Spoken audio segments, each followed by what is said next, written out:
Imagine a time when mental health issues were seen as divine punishments or mystical curses. Ancient texts reveal early descriptions of mental health, showing how societies grappled with these enigmatic conditions.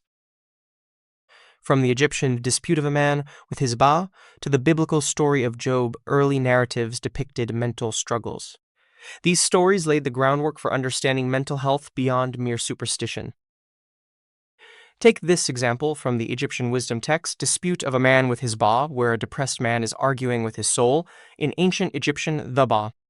Look, my soul is disobeying me, while I do not listen to him, is dragging me toward death, before I have come to it, and is throwing me on the fire to burn me up. The man then goes on to complain, whom can I talk to today? Faces are blank. Every man has his face downcast concerning his brothers. Whom can I talk to today? Hearts have become greedy, and there is no man's heart on which one may rely. Another early vivid description of depression is presented in the Bible when Job loses his possessions and his family, then laments, "My days are past, my purposes are broken off, even the thoughts of my heart. They change the night into day, the light is short because of the darkness. If I wait, the grave is mine house. I have made my bed in the darkness. I have said to corruption, Thou art my father, to the worm, Thou art my mother and my sister. And where is now my hope?" See Job 17 verses 11 to 15. The Quran, for example, narrates the stories of prophets and believers experiencing loss, grief, anxiety, and depression. For example, it narrates the story of Prophet Jacob, who experienced deep grief over the loss of his son Joseph, impacting his eyesight. Despite his sorrow, he maintained hope in God's mercy and continued to seek Yusuf. Then a Greek philosopher and physician, Hippocrates of Cosm, died 370 BC, introduced melancholia, attributing it to an imbalance of humors. This proto-scientific approach marked a shift towards understanding mental health through a medical lens, paving the way for modern theories. In the 20th century, the mental health field got introduced to the DSM, or Diagnostic and Statistical Manual of Mental Disorders. It was 1952 when the American psychiatrists produced DSM, aiming to standardize mental health diagnoses, providing a common language for professionals across various disciplines. The American Psychiatric Association played a pivotal role in developing the DSM.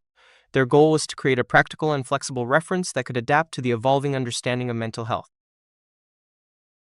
In 2013, the APA organized DSM-5 to align it with the ICD, ensuring global consistency in diagnoses.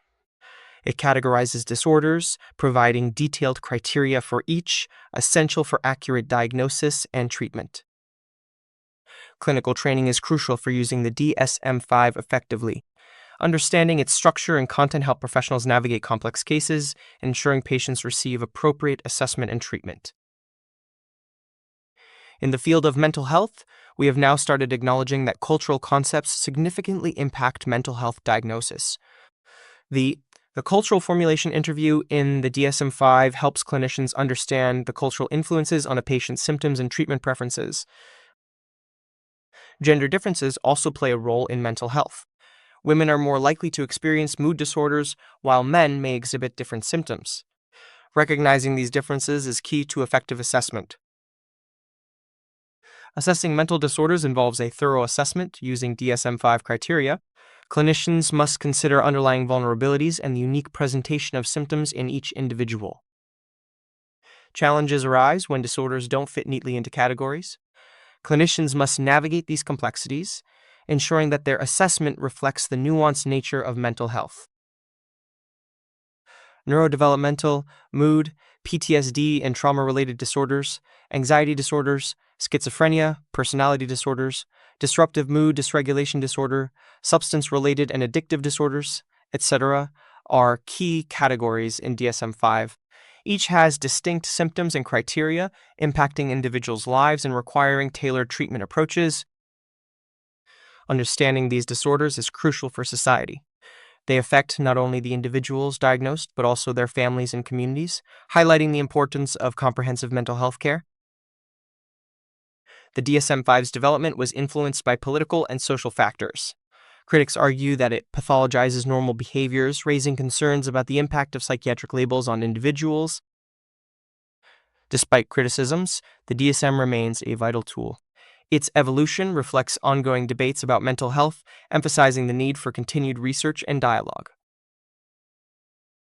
Research continues to shape mental health diagnosis. Integrating new scientific findings into the future versions of DSM ensures it remains relevant, reflecting the latest understanding of mental disorders. Flexibility and adaptation are crucial in mental health practice. As our understanding evolves, so must our approaches, ensuring that diagnoses and treatments meet the needs of diverse populations. In this video, we've explored the evolution of mental health diagnosis, the DSM's role, and the challenges and future directions in the field. Understanding these elements is key to advancing mental health care. By staying informed and adaptable, we humans can still improve mental health outcomes. Embracing new research and perspectives ensures that our approaches remain effective and inclusive. Let's continue this journey together. Stay engaged with the latest developments in mental health and advocate for practices that prioritize understanding and compassion. Your involvement makes a difference. Stay connected. Subscribe to our YouTube channel to receive updates on our latest videos.